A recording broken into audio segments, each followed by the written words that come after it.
एक बदनसीब लड़की। दर्द भरी कहानी। संध्या बचपन से ही पढ़ाई लिखाई में कमज़ोर थी। रंग उसका सांवला था, नाक नक्श भी बाकी लड़कियों की तुलना में इतने खास न थे। ऊपर से भगवान ने दांतों की बनावट भी टेढ़ी मेढ़ी दी थी। जब संध्या छोटी थी तो बचपन में स्कूल के बच्चे चिढ़ाते, बड़ी हुई तो गली मोहल्ले के लोग उसे देखकर मुंह फेर लिया करते। कोई भी उसका दोस्त बनने के लिए तैयार न था। उसके रिश्तेदार भी कुछ खास उसे भाव दिया न करते। बस एक उसकी माँ ही थी जिसे उसके सूरत या लुक्स से कोई फर्क नहीं पड़ता। माँ संध्या से और संध्या माँ से बेहद प्यार करती थी। दुनिया भर की आलोचनाओं को सहने की शक्ति थी माँ संध्या के लिए। जब कोई उसे डफर बोल देता या जब कोई उसे बदसूरत बोल देता, जब संध्या को शादी के लिए देखने आए लोग उसे बिना पसंद किए लौट जाते, यहाँ तक कि जब खुद के पापा ही उसे मनहूस बोल देते, तब माँ ही तो थी जो उसे समझाती कि लोगों के बोलने से क्या होता है, तू तो मेरी प्यारी बेटी है। भगवान के किए इतने सारे अन्यायों के बावजूद संध्या जीना सीख गई थी। वह खुश रहना सीख गई थी। जो भी गिने चुने लोग उससे बात करते उन्हें चुटकुले सुनाकर हंसाया करती और खुद भी ठहाके लगाकर हंसा करती। इसके अलावा एक और बहुत बड़ी खूबी थी संध्या की। उसे खाना बनाने में बहुत मज़ा आता था।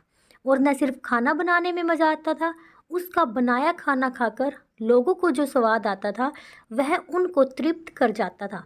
और यह उसमें अपने आप तो नहीं आया था।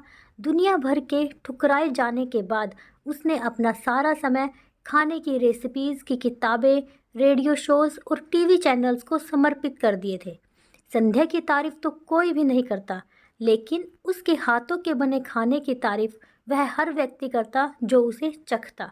इस एक गुण की वजह से संध्या अपने आजू बाजू की औरतों में फेमस हो गई थी, क्योंकि जिसे भी खाना पकाना सीखना हो या कुछ नया पकवान बनाना सीखना हो तो वह संध्या के पास आती और संध्या भी खुशी खुशी उन्हें सब सिखाती।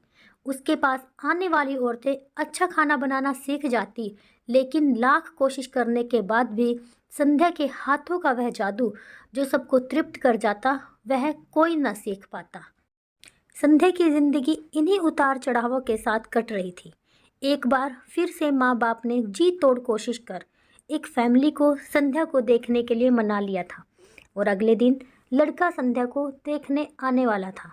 संध्या को इस बात की खबर होने पर बहुत दुखी और गुस्सा हुई वो कि उससे बिना पूछे पता नहीं क्यों माँ बाप लड़के वालों को बुला लेते थे और उसका मजाक बना देते थे। माँ ने संध्या को समझाया था कि ऐसा ही होता है, कोई भी बेटी अपने माँ बाप के यहाँ हमेशा नहीं रहती, उसे एक दिन शादी करके जाना ही पड़ता है।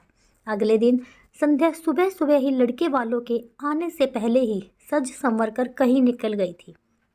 उस दिन लड़के वाले घर आकर माँ बाप को बहुत खरी खोटी सुनाकर गए थे। वैसे भी पापा को संध्या पर हमेशा ही गुस्सा रहता था, लेकिन उसकी इस हरकत ने उनको गुस्से से पागल कर दिया। उस दिन पापा ने संध्या का सारा गुस्सा माँ पर उतार दिया था, यह कहकर कि एक मनहूस बेटी को जन्म देकर भी तुम्हारा मन नहीं भरा था, इसलिए उसको लाड़ प्यार देकर सिर पर बिठा लिया है।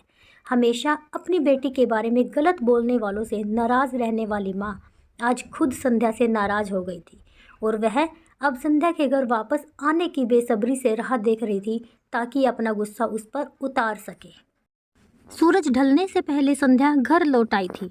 उसके चेहरे पर एक अजीब सी खुशी थी। हाथों में एक चेक था और एक सर्टिफिकेट भी। संध्या माँ से कुछ कहना चाहती थी, लेकिन इससे पहले कि संध्या अपने मुंह से एक भी शब्द कह पाती, माँ ने उसे खरी खोटी सुनाना शुरू कर दिया। गुस्से में माँ बोलते बोलते इतना कुछ बोल गई कि संध्या को कभी सपने में भी नहीं सोचा था। माँ ने कहा, बाकी सभी लोग सही थे, तुम सच में मनहूस हो। तुम्हारी वजह से हर कोई परेशान है। अच्छा होता जो तुम पैदा होते ही मर जाती, यह दिन न देखना पड़ता हमें।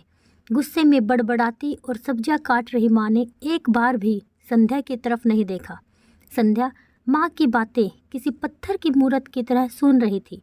पत्थर की ऐसी मूरत जिसके शरीर में तो जान ना हो, लेकिन आंखों से आंसुओं की धारा बह रही हो। संध्या ने माँ से पूछा, माँ, क्या सच में तुम भी चाहती हो कि मैं मर जाऊं? क्या इतनी बुरी हूं मैं माँ? अभी भी गुस्सा सर पर सवार होने की वजह से माँ ने कह दिया हाँ। बिना एक पल भी सोचे संध्या सीधा अपने कमरे में जाकर कमरा अंदर से बंद कर लिया था। 1-2 मिनट बाद गुस्सा थोड़ा शांत होने पर माँ को अपनी गलती का एहसास हुआ तो संध्या के रूम की तरफ गई। उन्हें पता चला कि संध्या ने रूम को अंदर से बंद कर लिया है। गुस्से में कुछ कर न ले इसलिए माँ ने तुरंत पापा को इस बात की खबर दी। दोनों ने काफ़ी दरवाज़ा खोलने की कोशिश की लेकिन जब नाकामयाब रहे तो दरवाज़ा तोड़ दिया। अपने स्कार्फ से फांसी का फंदा तैयार कर संध्या पंखे से लटक रही थी। ज़्यादा वक्त नहीं हुआ था, वह सिर्फ बेहोश हुई थी। माँ पापा ने तुरंत उसे पंखे से अलग किया और बेड पर लेटाया। पापा ने तुरंत डॉक्टर को फ़ोन किया।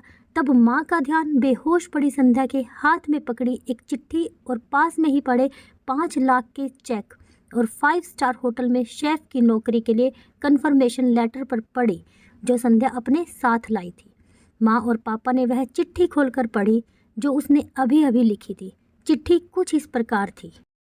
मम्मी और पापा, मैं जानती हूँ मेरे जन्म से लेकर आज के दिन तक मैंने ऐसा कुछ भी नहीं किया है जिस पर आप गर्व कर सकें, लेकिन मैं आपको बताना चाहती थी कि आज मैं खाना पकाने के नेशनल लेवल कंपटीशन को जीत चुकी हूँ और यह 5 लाख का चेक मुझे प्रथम स्थान पर आने के लिए मिला था।